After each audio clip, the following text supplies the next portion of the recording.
atau pendapatan. Pembiayaan pendidikan merupakan salah satu faktor penting dari SDM, sumber daya manusia yang berkualitas. Menurut Undang-Undang pada tahun 1945 pasal 31 yang berbunyi, tiap-tiap warga negara berhak mendapatkan pengajaran konstitusi. Menurut UU SPN nomor 20 tahun 2003 mengamatkan kewajiban pemerintah untuk mengalokasikan 20% dari APBN. Adapun biaya pendidikan di dalam pelayanan, yang pertama, ketersediaan layanan pendidikan, yang kedua, keterjangkauan layanan pendidikan, ketiga, kualitas dan relevansi layanan pendidikan, keempat, kesejahteraan layanan pendidikan, yang kelima, kepastian memerendahkan layanan pendidikan. Dalam aturan pemerintah nomor 19 tahun 2007 tentang Standar Nasional Pendidikan, singkatnya itu SNP, pasal 62 berbunyi, pembiayaan pendidikan terdiri atas biaya investasi, biaya operasional, dan biaya personel. Menurut Diknas pada tahun 2005. Pengertian dari Listening Study. Listening Study adalah aktivitas guru dalam merancang, melakukan, mengobservasi serta relevasi pembelajaran. Aktivitas listening dilaksanakan secara kerjasama, mutual learning, dan berkesinambungan. Aktivitas listening study merupakan aktivitas guru yang dilaksanakan secara teratur dan terjadwal dalam usaha meningkatkan mutu pembelajaran. Aktivitas ini dilakukan secara kolaboratif dengan guru lainnya. Penentuan waktu atau lama dalam pelaksanaan listening study tergantung pada kesepakatan bersama antara guru yang mengikuti listening study. Tujuan listening study, yang pertama, pengetahuan mengenai bahan pembelajaran menjadi berkembang. Kedua, guru terdorong untuk selalu meningkatkan kualitas diri. Yang ketiga, mutu dalam pembuatan rencana pembelajaran menjadi meningkat. Yang keempat, keahlian dalam observasi kegiatan belajar menjadi berkembang. Kelima, hubungan antara guru bisa lebih berkualitas. Dan Setiap guru saling mendukung dan memotivasi satu sama lain. Yang keenam, pemahaman mengenai pembelajaran menjadi meningkat. Listen study menurut para ahli. Sedangkan berdasarkan Daryanto pada tahun 2012 pada halaman 42, listen study ialah model bimbingan profesi pendidik dengan membahas pembelajaran secara bersama-sama dan berkesinambungan sesuai dengan prinsip mutual learning, sehingga komunikasi belajar bisa terbentuk.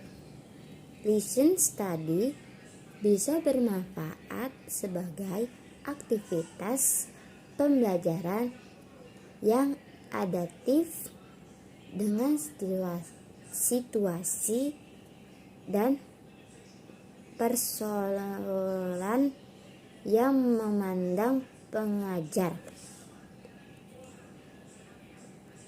Tahap listen study. Yang pertama ada plan atau perencanaan. Di sini guru akan berkumpul dalam kerjasama listen study untuk membuat chapter design dan lesson design atau RPP yang merepresentasikan pembelajaran yang berfokus pada peserta didik. Jadi yang pertama ada chapter design, yang kedua ada lesson design, lalu yang keduanya ada do atau pelaksanaan, yang ketiganya ada see atau diskusi dan refleksi. Jadi refleksi dan diskusi setelah pembelajaran. Yang pertama, guru melakukan refleksi tentang hasil pembelajaran. Yang kedua, komentar yang memiliki dasar fakta atau cara siswa berpikir, interaksi dan kerjasama. Ketiga, pemahaman materi. Yang keempat, berbagi temuan kegiatan siswa. Yang kelima, sharing lesson learned yang menginspirasi. Yang terakhir, yang keempat, art atau tindak lanjut. Setelah apa yang telah dilakukan pada tahap refleksi, maka pengetahuan baru akan muncul. Maka selanjutnya akan dilakukannya perbaikan dan evaluasi untuk naik level, mulai dari peningkatan personal ataupun grup. Pengiksaran biaya ekonomi dalam dunia pendidikan. Tahap pengiksaran dalam akuntansi pendidikan ini akan berlaku terkait penyusunan neraca saldo yang berdasarkan pada akun-akun di buku besar, membuat jurnal penyesuaian, menyusun kertas kerja, membuat jurnal penutup, neraca saldo yang diakhiri dengan jurnal pembalik. Perhitungan biaya yang terdapat di lembaga pendidikan, baik itu sekolah dasar maupun tingkat menengah, sampai saat ini belum bisa dilakukan secara maksimal dan belum mampu menjawab tantangan di era global.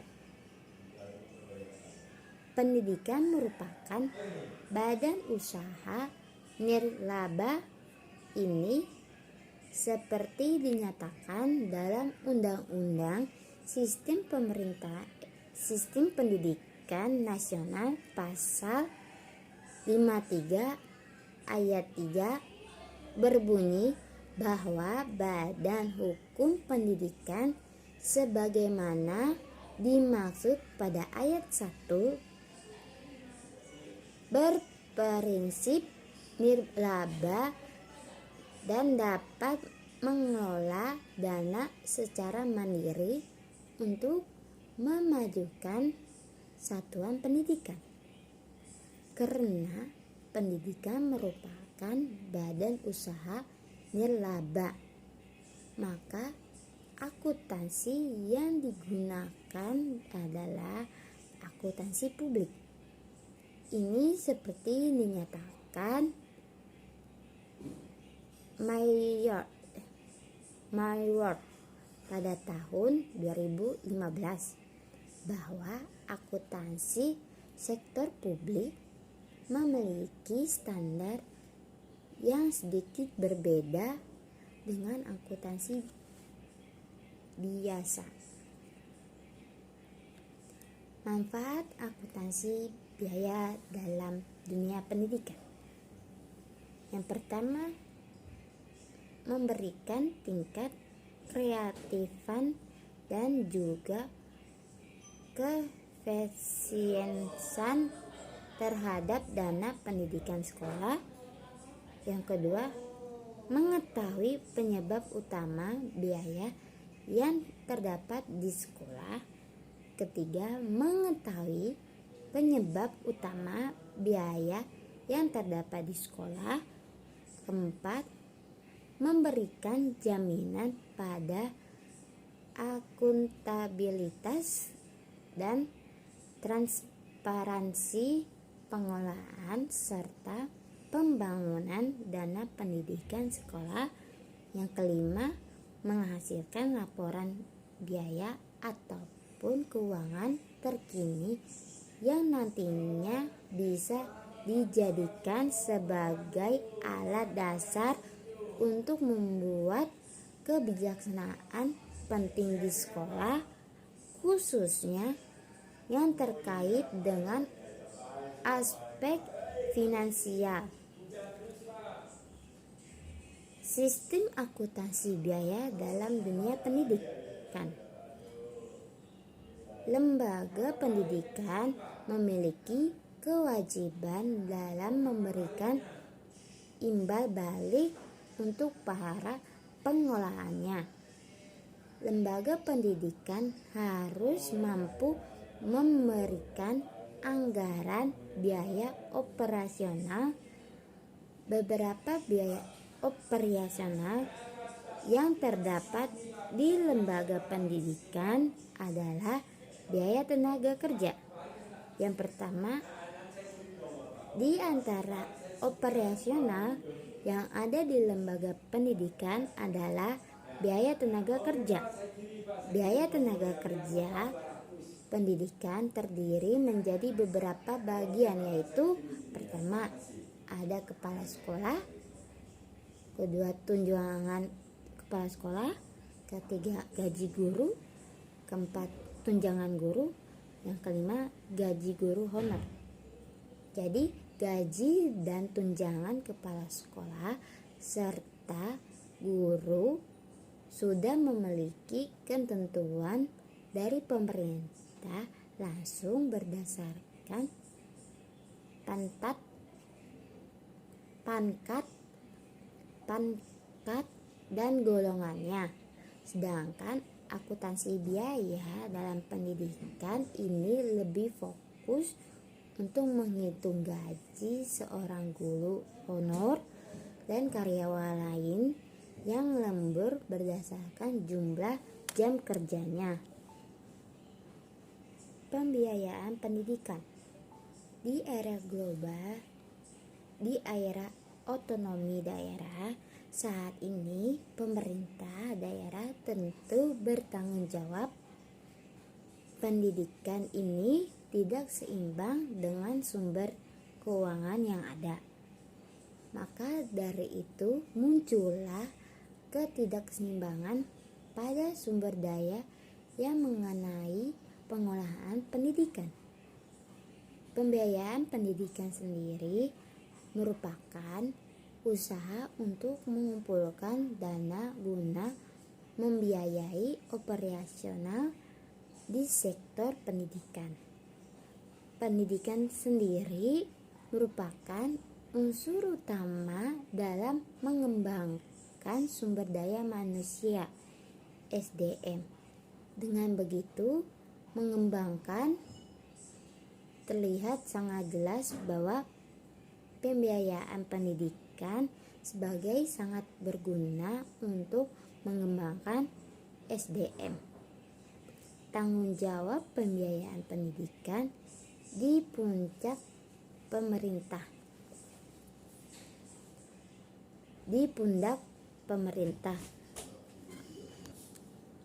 Dalam dukungannya, negara pun tidak boleh lepas tanggung jawab dari pembiayaan pendidikan yang mana sebesar 20% memang seharusnya memiliki anggaran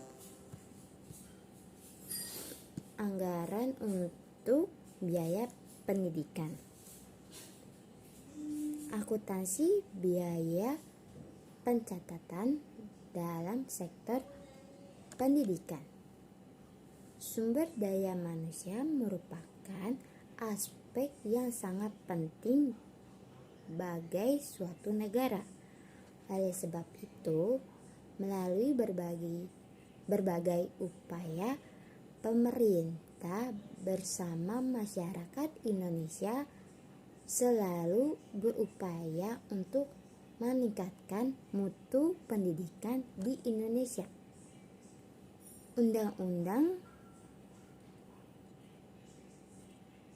20 tahun 2003 pasal 49 ayat 1 menyatakan bahwa dana pendidikan selain gaji pendidik dan biaya pendidikan kedinasan dialokasikan minimal 20% dari anggaran pendapatan dan belanja negara atau APBN pada sektor pendidikan dan minimal sebesar 20% dari anggaran pendidikan, anggaran pendapatan dan belanja daerah atau APBD.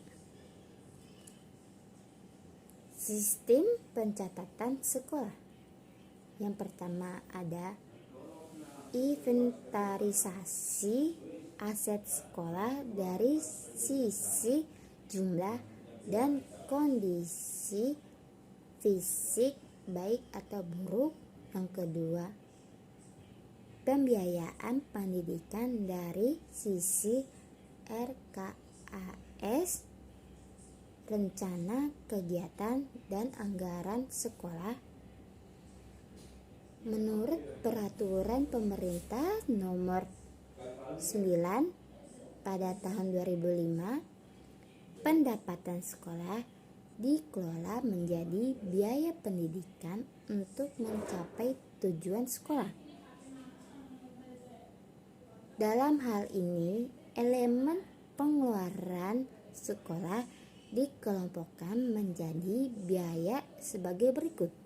Yang pertama, biaya investasi yang mencukup, menyediakan sarana dan prasarana, mengembangkan SDM, modal kerja tetap lainnya. Yang kedua, biaya operasional meliputi gaji pendidik dan tenaga kerja pendidikan, serta tunjangan yang melekat pada gaji, bahan atau peralatan habis pakai. Biaya operasi pendidikan tak langsung berupa biaya listrik, air, jasa telekomunikasi, pemeliharaan sarana dan prasarana, dan uang lembur. RKAS, rencana kegiatan dan anggaran sekolah, yaitu adalah rencana biaya dan pendapatan program, pendanaan program atau kegiatan untuk 1 tahun anggaran yang bersifat strategis ataupun rutin yang diterima dan dikelola langsung oleh sekolah.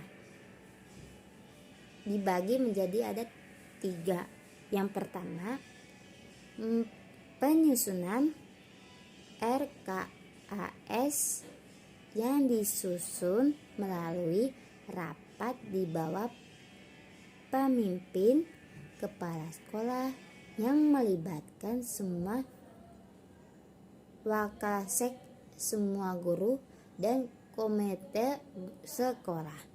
Yang kedua, RKAS yang sudah disepakati akhirnya disahkan oleh pihak-pihak terkait, yaitu kepala sekolah, komite sekolah, dan manajemen sekolah. Sebagai sumber penerimaan utama yaitu sumbangan pendidikan, dana BOS dan BOPD. Yang ketiga, perhitungan unit cost. Unit cost sama dengan biaya yang dibebankan sekolah kepada siswa sampai lulus atau lamanya sekolah. Dalam hal ini, biaya yang dibebankan sekolah kepada siswa meliputi SPP atau bulan ditambah uang pembangunan fisik 1 kali sampai lulus. Selanjutnya, karena setiap siswa dapat bantuan dana BOS dan BOPD dari pemerintah, maka besarnya SPP yang dibayar kepada siswa kepada sekolah adalah setelah dipotong dengan besarnya dana BOS atau siswa. Contohnya 500.000 dikurangin 300.000, jadi jumlahnya 200.000.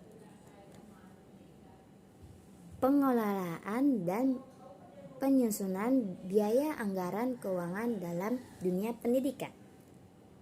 Konsep dasar keuangan pendidikan.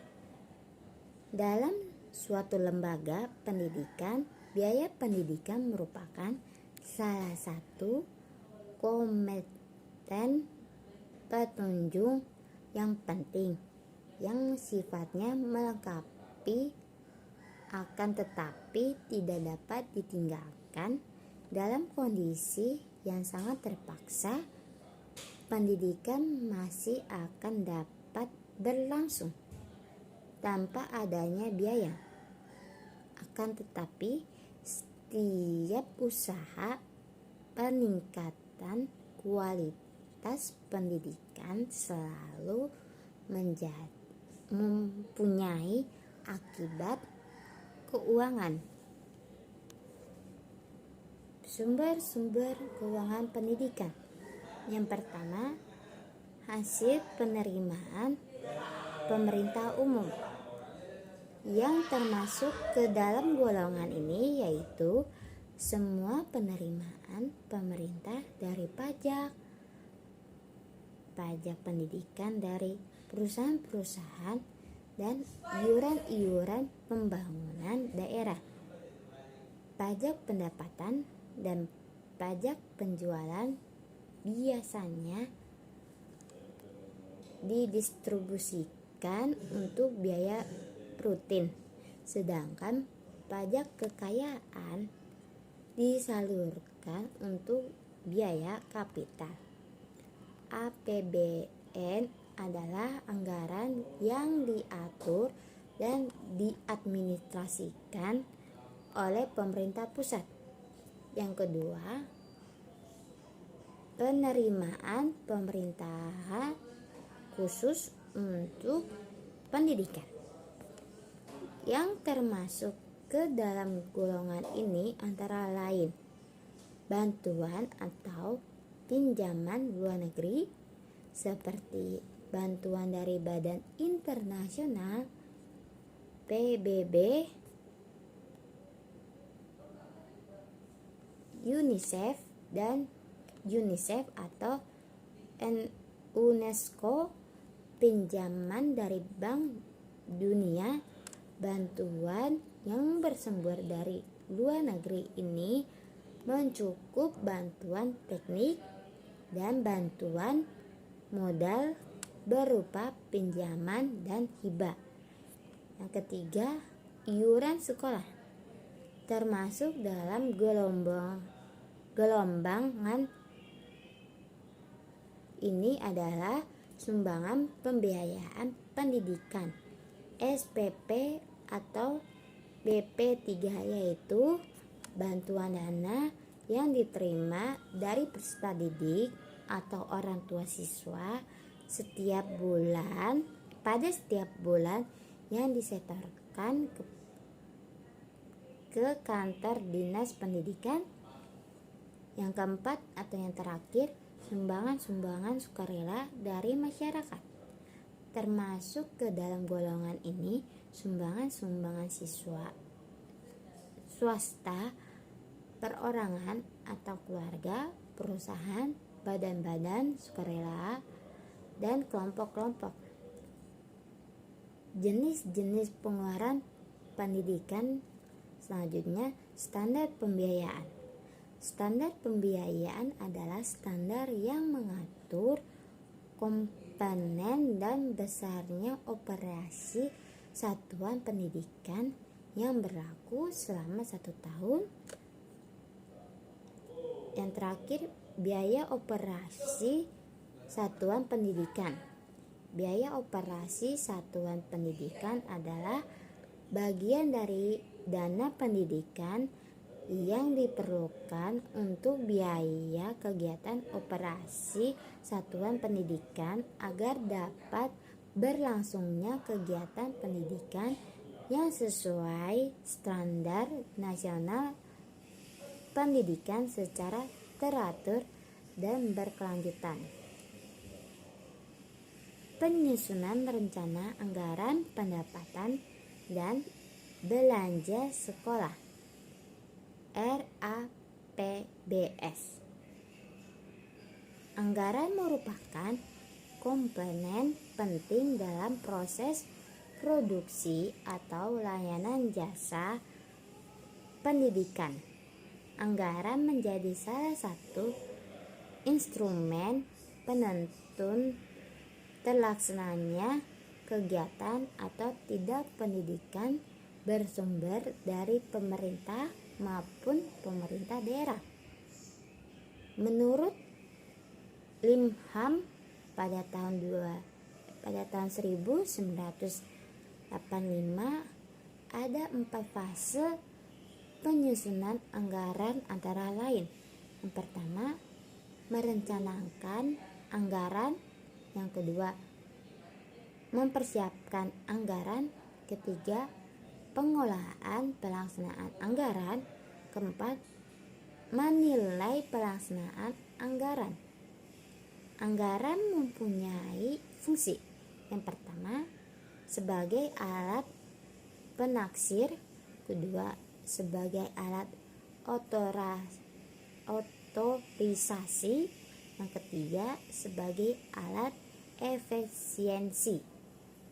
Fungsi RAPBS yaitu pedoman, pengumpulan dana, dan pengeluaran, menggali dana secara kreatif dan maksimal, menggunakan dana secara jujur dan terbuka, mengembangkan dana secara produktif, mempertanggungjawabkan dana secara objektif. Proses penyusunan RAPBS meliputi: pertama, menggunakan tujuan jangka menengah dan tujuan jangka pendek yang ditetapkan dalam rencana pengembangan sekolah. Kedua, menghimpun, merangkum, dan mengkelompokkan isu-isu dan masalah utama ke dalam berbagai bidang yang meluas cukupnya. Ketiga, menyelesaikan analisis kebutuhan. Keempat, memprioritaskan kebutuhan.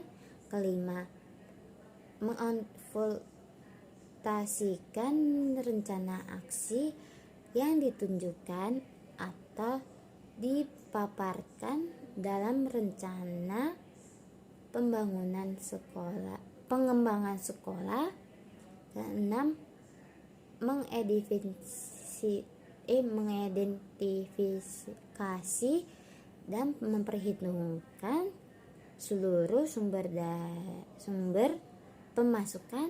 Ketujuh, menggambarkan rincian dari waktu, biaya, orang yang bertanggung jawab, pelapor, dan sebagai berikut. Dan yang ke-8 ada mengawasi serta memantau kegiatan dari tahap perencanaan menuju tahap perencanaan sehingga evaluasi. Menyusun laporan keuangan dalam 1 tahun SPJ pendidikan. Rencana kegiatan dan anggaran sekolah atau formulir BOS K1 dan BOS K2. Tim manajemen sekolah membuat dan menyusun rencana kerja anggaran sekolah RKAS ditandatangani oleh kepala sekolah, komite sekolah, dan khusus untuk satuan pendidikan swasta ditambah ketua yayasan. Satuan pendidikan dapat membuat RKAS tahunan yang dirinci tiap triwulan. Format RKAS adalah seperti formulir BOS K1.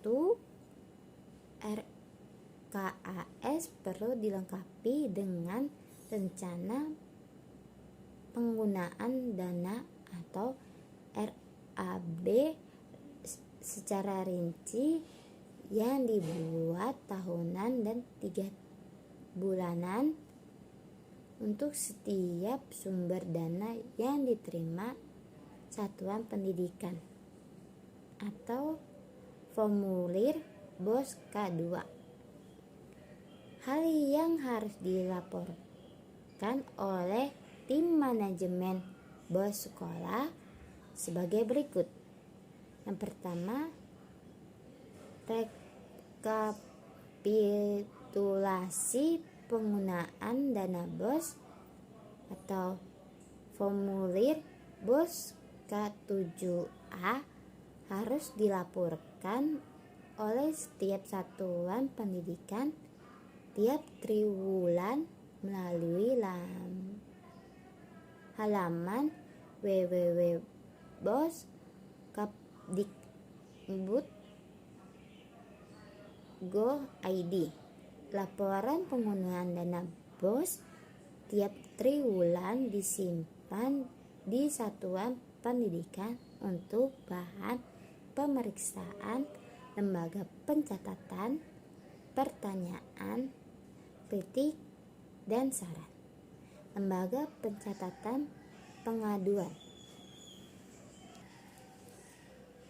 Penyusun laporan keuangan dalam 1 tahun SPJ pendidikan atau reporting.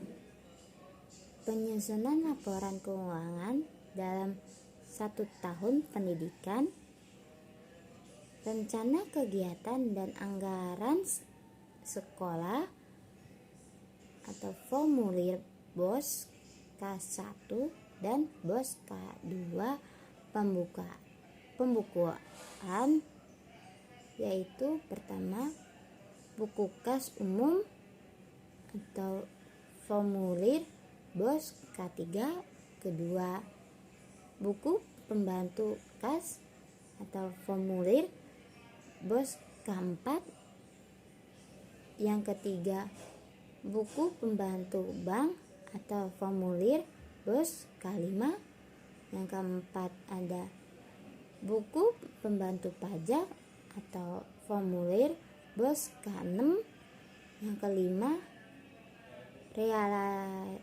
realisasi penguatan dana tiap sumber dana atau formulir BOS K7, yang keenam rekapitulasi realisasi penggunaan dana BOS atau formulir BOS K7A, yang ketujuh obne kas atau formulir BOS K7B, dan berita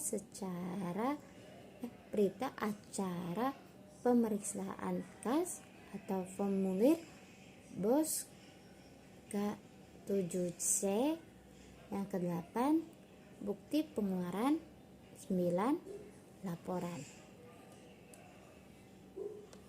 Kesimpulan dari materi yaitu pengiksaran biaya ekonomi dalam dunia pendidikan merupakan tahap pengiksaran dalam akuntansi pendidikan. Ini akan berlaku terkait penyusunan neraca saldo yang berdasarkan pada akun-akun di buku besar, membuat jurnal penyesuaian, menyusun kertas kerja, membuat jurnal penutup, neraca saldo yang diakhiri dengan jurnal pembalik.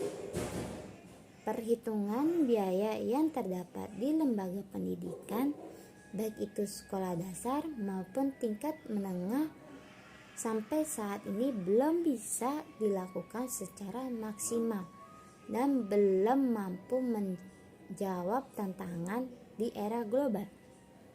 Yang keduanya, pengertian vision study adalah aktivitas guru dalam merancang, melakukan, mengobservasi secara relaksi pembelajaran.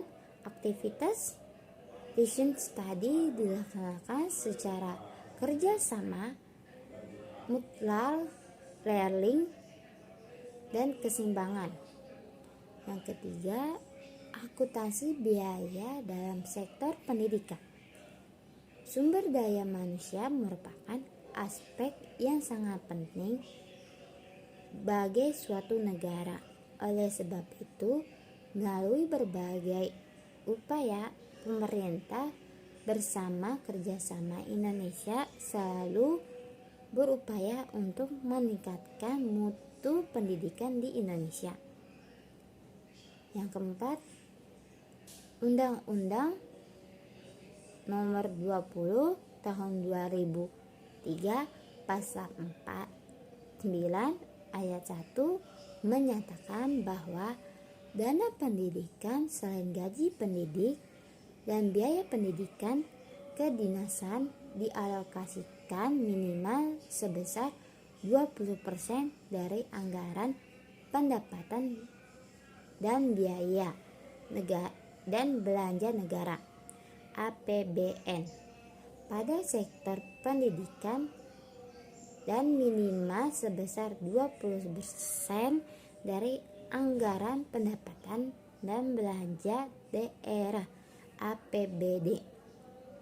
Penyusunan laporan keuangan dalam 1 tahunan pendidikan, rencana kegiatan dan anggaran sekolah atau formulir BOS K1 dan BOS K2, pembukaan buku kas umum pada formulir BOS K3,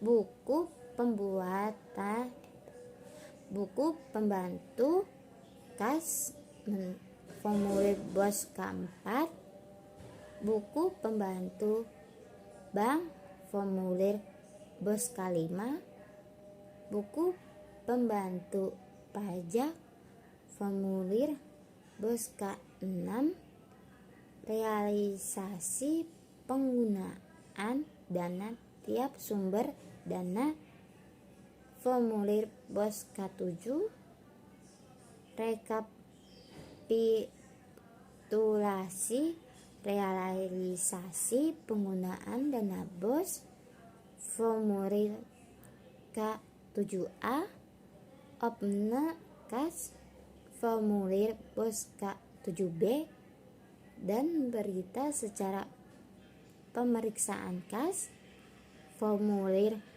BOS K7C, bukti pengeluaran dan pelaporan. Korelasi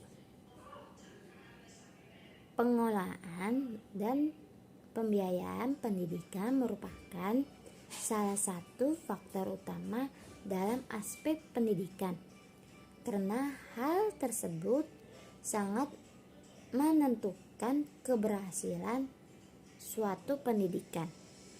Proses belajar mengajar akan terlaksanakan berjalan secara maksimal apabila tujuan yang akan dicapai mengajar akan terlaksanakan berjalan secara maksimal apabila tujuan yang akan dicapai memenuhi persyaratan yang telah ditentukan sesuai dengan perencanaan perhitungan biaya yang terdapat di lembaga pendidikan, baik itu sekolah dasar maupun tingkat menengah. Sampai saat ini belum bisa dilakukan secara maksimal dan belum mampu menjawab tantangan di era global. Dalam Undang-Undang Nomor 20 Tahun 2003 Pasal 4 Ayat 1 menyatakan dana pendidikan selain gaji pendidik dan biaya pendidikan kedinasan dialokasikan minimal sebesar 20% dari anggaran pendapatan dan belanja negara APBN pada sektor pendidikan dan minimal sebesar 20% dari anggaran pendapatan dan belanja daerah APBD serta merencana kegiatan dan anggaran sekolah, formulir BOS K1 dan BOS K2,